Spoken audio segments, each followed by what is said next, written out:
Life is precious. But for some, life can't continue without the generosity of others. Hello. Without the blood and blood products, I wouldn't be alive. It takes hope, We just broke down into tears. We didn't really want to let each other go. courage, Oh my God, this is really happening for him. So you get really scared because, you know, they might not survive. and the whole community. They tell me I have saved the lives of 2.4 million babies. People that donate blood, they're superheroes. Feels good doing it, really. I survived. I can breathe. It makes our job so rewarding that you can see what the blood and the blood products can do for someone. I'm so grateful to be healthy that I squish as much as I can into every day.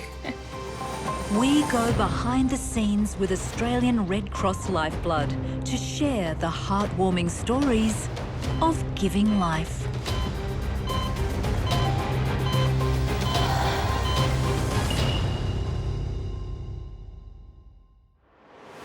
And now, on Giving Life, an afternoon stroll changes two lives forever.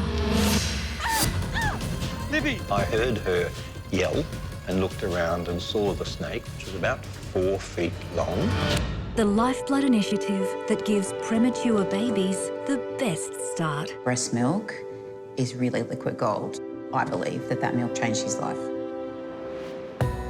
And a date night with a difference. So I'm here with my husband today, and if we can be lucky enough to sit next to each other, great. If not, we'll talk to each other across the room.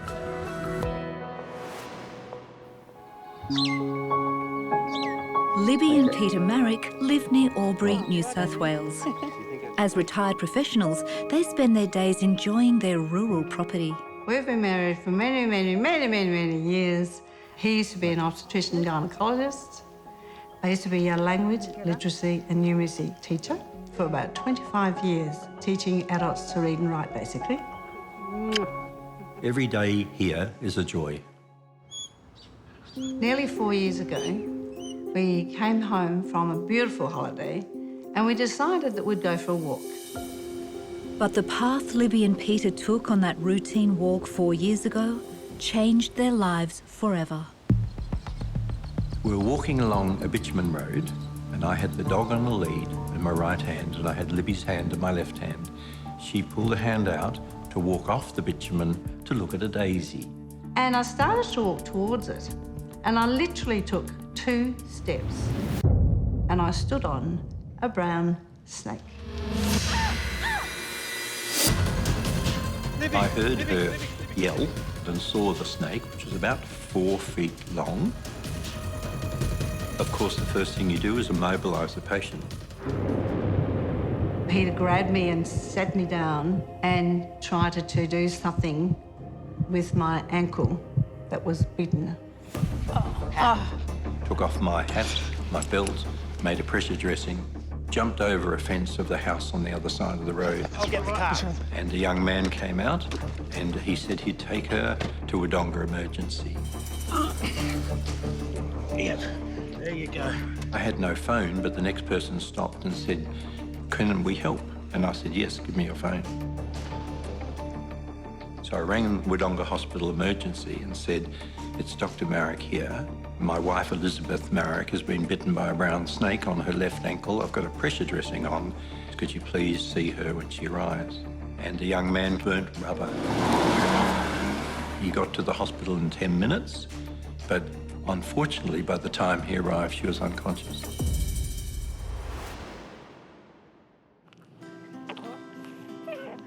For parents of premature babies who start life in the neonatal intensive care unit, or NICU, it can be a tough journey. A bit tired, are we? I was at my parents' place for Father's Day lunch. I was having really bad stomach pains that were quite high. We arrived with no hospital bag, thinking that it was just an inflamed uterus. 2 hours later, we had 2 babies. The unexpected nature of them, being in there, seeing them with heart rate monitors and things beeping all over the place and things on their face. It's not really what you expect for your first children. We had our beautiful baby William on the 1st of October. Over at the Royal North Shore Hospital, baby William also began his life in the NICU. He was born at 25 weeks, 2 days. There is lots of challenges being in the NICU. It is an experience that I could never have ever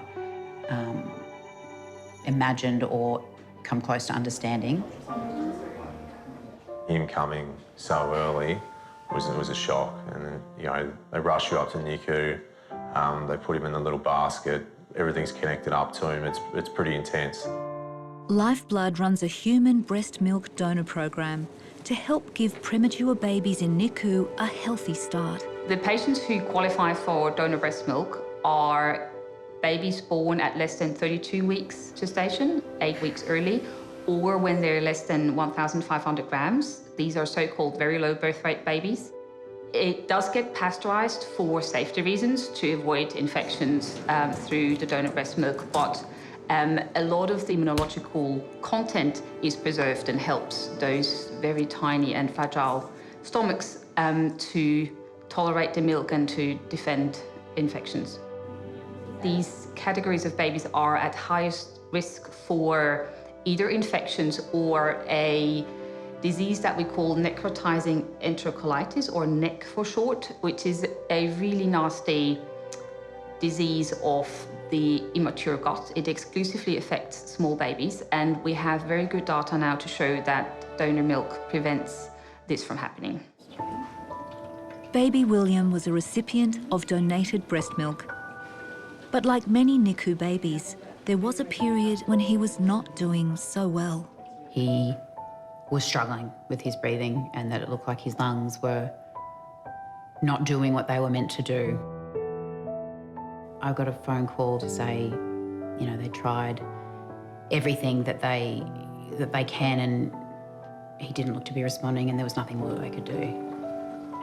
We were told, you know, we're going to have to say goodbye to him. We just both cried and cried and cried. Retired literacy teacher Libby Marrick's life is in the balance after being bitten by a brown snake. At Wodonga Hospital, they asked me to wait and wait and wait. My last words to Libby was, "You'll be all right, darling. They'll give you some antivenin and send you home in 4 hours." I didn't know how wrong I was. Unfortunately for Libby, the antivenin wasn't working. The snake bit her 4 times on the ankle. Of the 4 bites she got, 1 was directly into the vein, which meant she had a massive intravenous dose of poison, which caused massive shock, and she fitted and she was unconscious. So the people in emergency had this complete emergency where everybody would have to get involved. After 2 hours of resuscitation, Libby is transported by high-level ambulance to the critical care unit in Albury Hospital. Libby Marrick was the sickest person that I've ever cared for in my career that has had a snake bite. She needed her airways supported, so she was on life support. Her clotting had been destroyed with the venom from the snake. She needed a blood transfusion. She needed platelets, plasma. It was a very touch and go situation. The venom goes into the blood and it consumes all her coagulation factors which are involved in stopping bleeding. The blood that comes from lifeblood is critical to stop the bleeding. In Libby's case, she had such a big dose of venom and would have had very little left in the way of clotting factors. She was like a haemophiliac for nearly 3 days. All her skin was black because she bled into the skin, and was fortunate she didn't bleed into her brain or to her lungs or to her kidneys, which would have been fatal. Because I've had 40 years of medicine dealing with emergencies, I felt excluded. But of course you can't assist your wife's care. But I was extremely anxious. It really was life and death.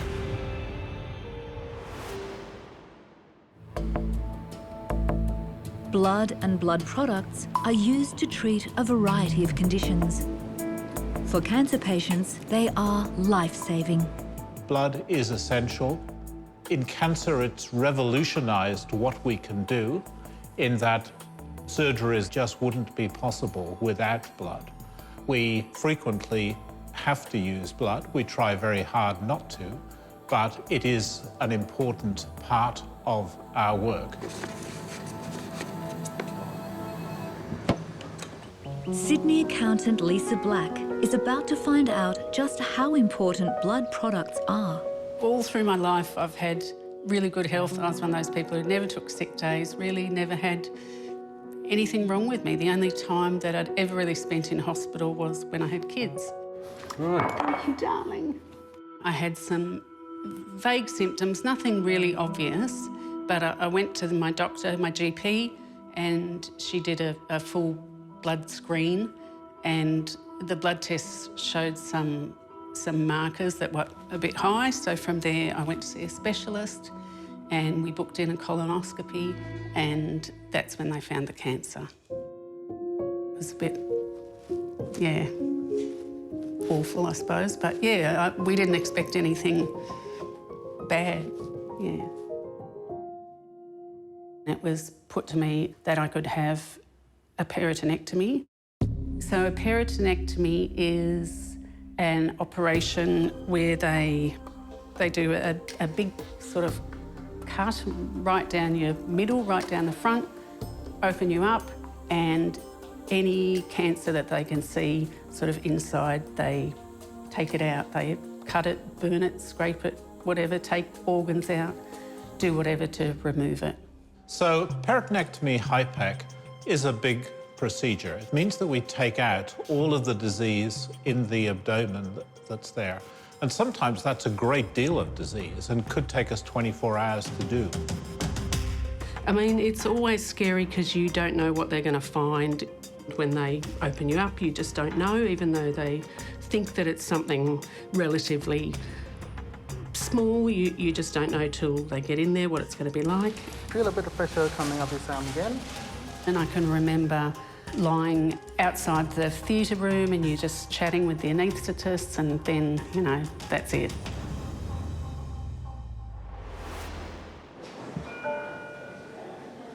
Born 15 weeks premature, baby William spent his first few weeks in Royal North Shore Hospital, putting up the fight of his life. He was on 100% oxygen, obviously, at the stage, and about midnight it dropped back to 95%. And I remember thinking, yes, we could see his need for oxygen dropping, and that feeling of please, please, please let this be the beginning of that trend that they keep talking about. And yeah, we just watched him slowly turn that corner. Now out of danger, the focus turns to getting the young baby to put on weight. But William's early birth has taken its toll on Rebecca's milk supply. She's been offered lifeblood donor milk. To have breast milk is really liquid gold. I think it is anyway, but when they're this little, I believe that milk made all the difference for him, changed his life. For Chloe, over at the Royal Hospital for Women, the pressure to feed 2 premature babies was intense. I never wanted formula from the get-go, so the fact that they could have the donor breast milk, I think that was a good start to their life. Over the years, it's been fantastic for me to see the improved outcomes for our babies, to see that they're more likely to go home safely with their families and grow up to be happy and healthy kids. He is now in a big boy bed. He's come out of his humidity crib. He's chunky. I think I even saw a fat roll, so that's good.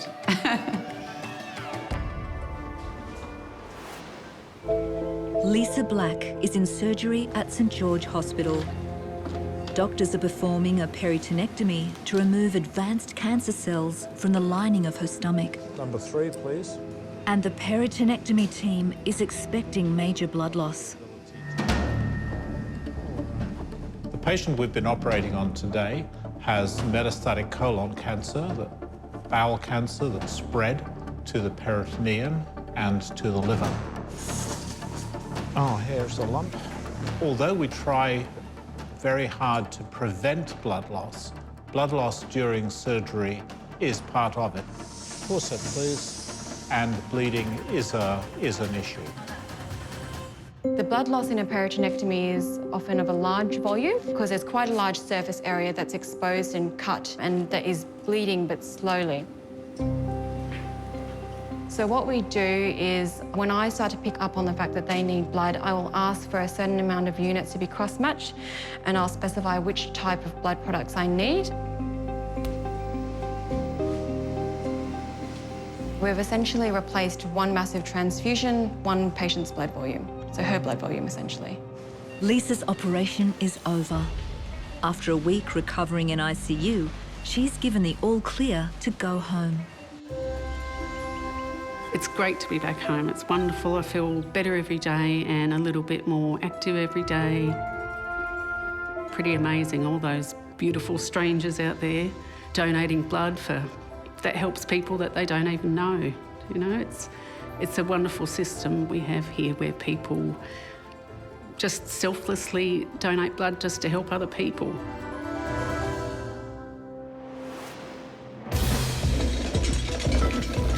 Retired teacher Libby Marrick is on life support at Albury Hospital after a snake injected its full dose of venom directly into her vein. Libby was in ICU on a ventilator for the first 4 days, sedated. Her total body was black, bruising of every limb.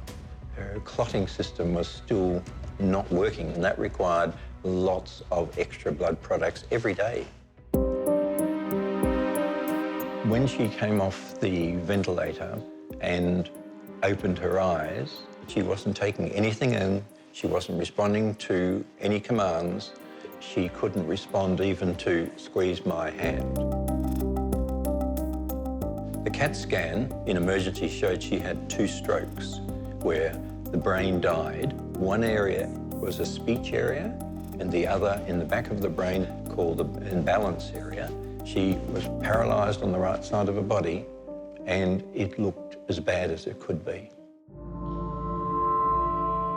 The result of the stroke rendered me unable to speak. I had what they call aphasia. Her language was completely destroyed. She could understand what you're saying, but she couldn't respond. Basically, she had 3 words, and those 3 words were yes, no, and thank you. The situation was massively more severe than I even imagined, and to have her in intensive care for 12 days, she was then in a medical ward for another 2 weeks. After a month at Albury Hospital, Libby was moved to the Wodonga Rehabilitation Centre. Although she left our care, she still had a long journey to go with her health. I questioned every day that she would get over this injury. I was never sure that she'd fully recover. It was the worst time of my life.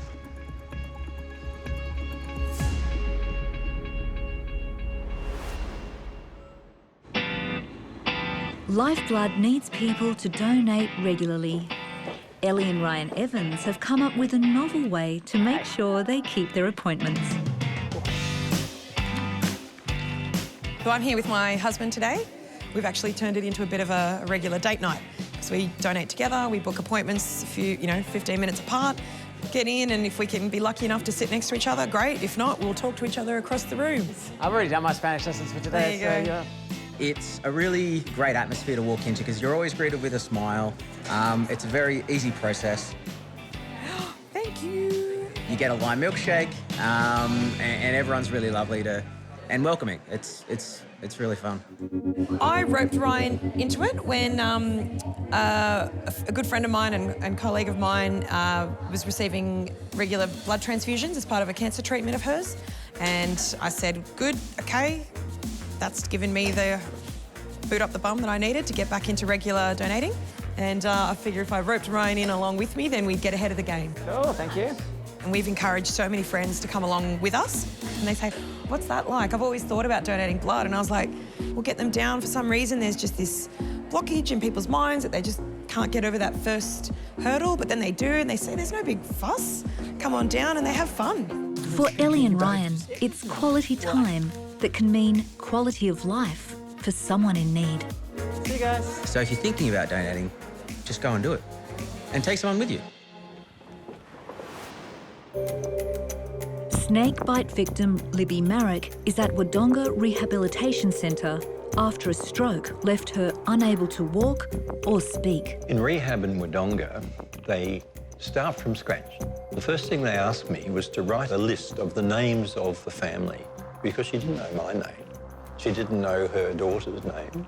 So you had to read the list to her. Peter is your husband. She started to learn single words, started to learn the alphabet again, colours, how to make a cup of tea, how to make breakfast, how to make a piece of toast. I had to learn everything, had to learn all my language and everything about life. The interesting thing, I taught language for many, many years, and I'm relearning that. There's lots of times I think of a word and I just cannot remember it. It's frustrating. It's good work today. Good work, Libby. The turning point was when I was phoned by the nursing staff to say that Libby wanted her makeup and her hairbrush, and I went, yes, she's going to be fine. It's a girl thing.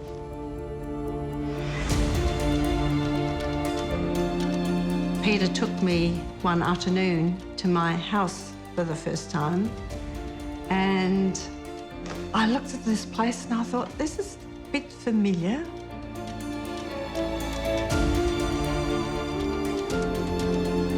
Because of the people that have given bloods and plasma, and all the nurses and all the doctors, my golly, I think I'm just so, so lucky, and I appreciate all of that. 4 years on, I think we can say she's well and truly back. She's telling me what to do. She's a very independent person. And last year she was invited to speak at the annual Aphasia conference in Queensland. And she spoke for 40 minutes. This is the most exciting year. This year, for the first time, I read the first normal book. Yes! Life for us now is wonderful. Next time on Giving Life, a young mom gets a life-saving transfusion. Without blood donors, I would not be here. A Melbourne man receives the ultimate gift.